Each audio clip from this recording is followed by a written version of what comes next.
दोस्तों नमस्कार, आदाब, सत श्री अकाल। उर्मिलेश संवाद के इस खास एपिसोड में आपका स्वागत है। दोस्तों, नरेंद्र मोदी जी की अगुवाई में इतना बड़ा मंत्रिमंडल शपथ ग्रहण किया। मंत्रिपरिषद का आकार बहुत बड़ा है, लेकिन उस 72 सदस्यों के मंत्रिपरिषद में देश का जो माइनॉरिटी का सबसे बड़ा जो समाज है, मुस्लिम समाज, उसका एक भी नुमाइंदा नहीं है। भारतीय इतिहास में खासकर आजादी के बाद अगर देखा जाए, जो इलेक्टेड गवर्नमेंट्स जितनी भी आई हैं, मुझे याद नहीं है कि कभी किसी भी सरकार में, चाहे वो वाजपेयी सरकार हो, नेहरू सरकार हो, कोई भी सरकार हो किसी भी पार्टी की, उसमें शायद ऐसा कभी नहीं था।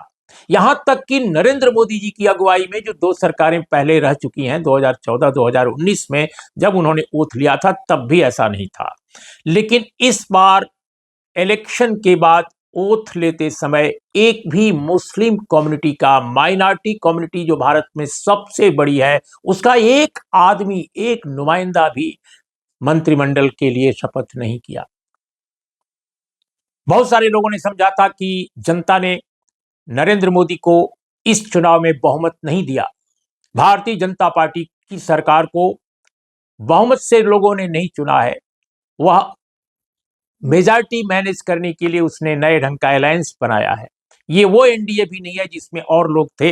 एनडीए को भी अगर देखा जाए उस हिसाब से, तो टीडीपी अगर उसमें शामिल ना होती, जेडीयू फिर वापसी ना होती, तो सरकार बनाना मुश्किल था। मुश्किल क्या, असंभव था। तो लोगों के हल्के में ये बात थी कि शायद जनता ने चूंकि बहुमत बीजेपी को नहीं दिया है, तो इस बार शायद सरकार या नेतृत्व बीजेपी का थोड़ा सा उदारता बरतेगा।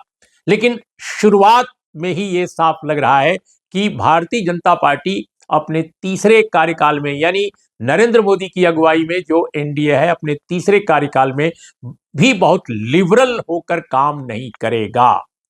वह माइनॉरिटीज कम्युनिटी के प्रति या दूसरे सबाल्टर्न समूहों के प्रति कोई बहुत दरिया दिली दिखाए, ऐसा नजर नहीं आता। कम से कम शुरुआती संकेत तो यही बता रहे हैं।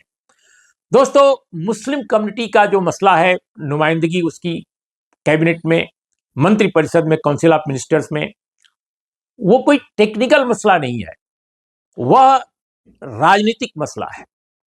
सवाल इस बात का है कि अगर इस देश में 14 से ज्यादा परसेंट, यानी 14.3% के आसपास 2011 में जो जनगणना हुई थी, उसमें आका गया था कि मुस्लिम कम्युनिटी है और देश का सबसे बड़ा अल्पसंख्यक वर्ग है। करीब करीब 20 करोड़ से ज्यादा आबादी है, 20 करोड़ से ज्यादा हो चुकी है।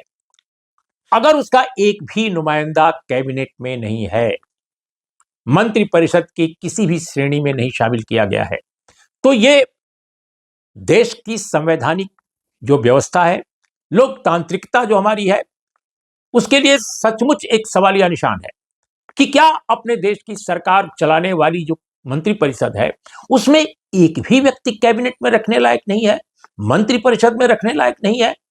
आखिर वजह क्या है? अब भारतीय जनता पार्टी तो टिकट ही नहीं देती है।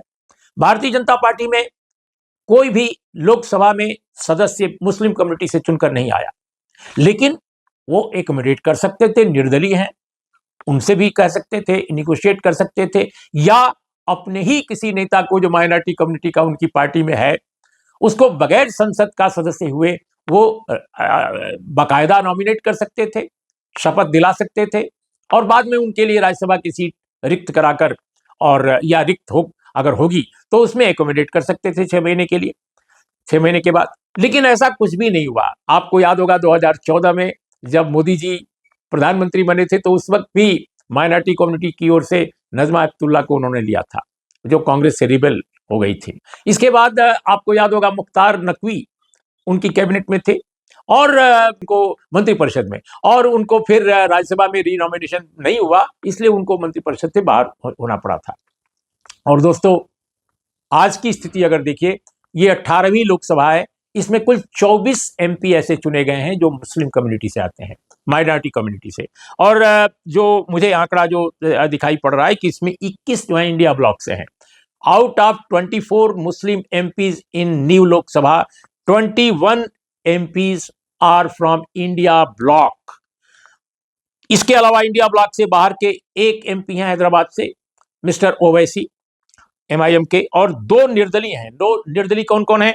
एक है इंजीनियर राशिद, ये कश्मीर से हैं और अभी यूएपीए में बंद है बल्कि ये, और बहुत अच्छी मेजॉरिटी से जीते हैं, बहुत अच्छे बहुमत से। दूसरे हैं मोहम्मद हाजी हनीफा, ये सज्जन जो हैं ये लद्दाख से एमपी चुने गए हैं। इंडिया ब्लॉक यानी कांग्रेस के उम्मीदवार को भी इन्होंने हराया और बीजेपी के उम्मीदवार को इन्होंने हराया है। तो इतने पॉपुलर मैंडेट है लद्दाख से इनको। अब लद्दाख पर बहुत बीजेपी और आरएसएस का बड़ा जोर रहता है, बहुत जोर रहता है, लेकिन लद्दाख के रिप्रेजेंटेटिव को भी नहीं अप्रोच किया गया जहां तक मेरी जानकारी है। उनको भी रिक्वेस्ट किया जा सकता था कि आप भले ही आप थोड़ा आपकी असहमति किन्हीं मुद्दों पर होगी लेकिन आप हमारे साथ रहिए, लेकिन ऐसी कोई पेशकश किसी को नहीं की गई है जहां तक मेरी जानकारी है। और दोस्तों, आपको याद होगा, आपने देखा होगा कि वाजपेयी साहब जब प्रधानमंत्री थे तो उनकी सरकार में भी ये माना कि भारतीय जनता पार्टी आरएसएस के मुस्लिम कम्युनिटी से जो रिश्ते हैं बहुत अच्छे नहीं रहे कभी, क्योंकि वो लोग मानते थे कि ये कम्युनल अप्रोच उनकी थी कि ये अलग ढंग के लोग हैं, और इनकी जो मातृभूमि पितृभूमि का जो पूरा का पूरा वो बहस खड़ा करते थे कि ये अलग ढंग से चीज़ों को देखते हैं।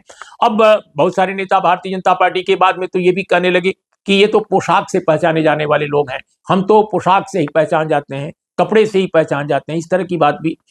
हम ये भी जानते हैं कि सीएनआरसी के दौर में क्या क्या जुल्म ढाए गए और क्या क्या करने का इरादा दिखाई पड़ा था, जिसको काफ़ी रजिस्ट किया पूरे समाज ने, केवल एक कम्युनिटी ने नहीं। तो इसमें कोई दो राय नहीं है कि मुस्लिम कम्युनिटी के साथ भारतीय जनता पार्टी का जो रिश्ता है अच्छा नहीं रहा है, लेकिन इतना भी खराब लोकतांत्रिक प्रणाली में किसी समाज के साथ रिश्तों को नहीं करना चाहिए कि उनका एक टोकनिज्म एक टोकन भी रिप्रेजेंटेशन ना हो, एक प्रतीकात्मक भी। हमने दुनिया के अनेक देशों में देखा है कि बहुत सारे कन्फ्रंटेशन होते हैं समाज में, कॉन्ट्रडिक्शंस होते हैं, एंटागोनिज्म होते हैं, लेकिन जब सरकार बनाने की बात आती है तो लोग एकोमोडेट करते हैं एक दूसरे को ताकि किसी भी तरह समाज में कोई गलत संदेश न जाए। लेकिन मोदी सरकार ने तीसरे अपने इस कार्यकाल में मुझे लगता है कि गलत संदेश का भी उसने परवाह नहीं किया, यह भी नहीं परवाह किया कि लोग क्या कहेंगे। मुझे लगता है कि ये लोकतांत्रिक जो हमारा समाज है, जो लोकतांत्रिक हमारा एक मिजाज होना चाहिए, उससे ये बिल्कुल जुदा है।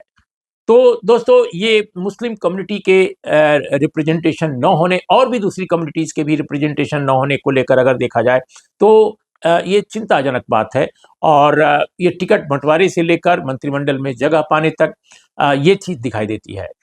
और बहुत सारी जो कम्युनिटीज़ हैं अलग अलग स्टेट्स में भी नाराज हैं, यहाँ तक कि एक तो पॉलिटिकल पार्टी भी नाराज है, एनसीपी जो अजित पवार साहब की है, उसने तो साफ कह दिया कि हम तो एमओएस के रूप में स्वतंत्र प्रभार दें, आप दें या एमओएस दें, हम आपके मंत्रिमंडल में तब तक नहीं शामिल होंगे जब तक हमको कैबिनेट पोस्ट न मिले। ये बात खुलकर सामने आ गई है। तो देखिए आगे होता है क्या, लेकिन माइनॉरिटी कम्युनिटी के प्रति यह अप्रोच उचित नहीं है, और मैं समझता हूं कि ये लोकतांत्रिक मर्यादा के जो मूल सिद्धांत हैं, जो मूल भावना है, उसका निषेध है। तो दोस्तों, नमस्कार, आदाब, सत श्री अकाल।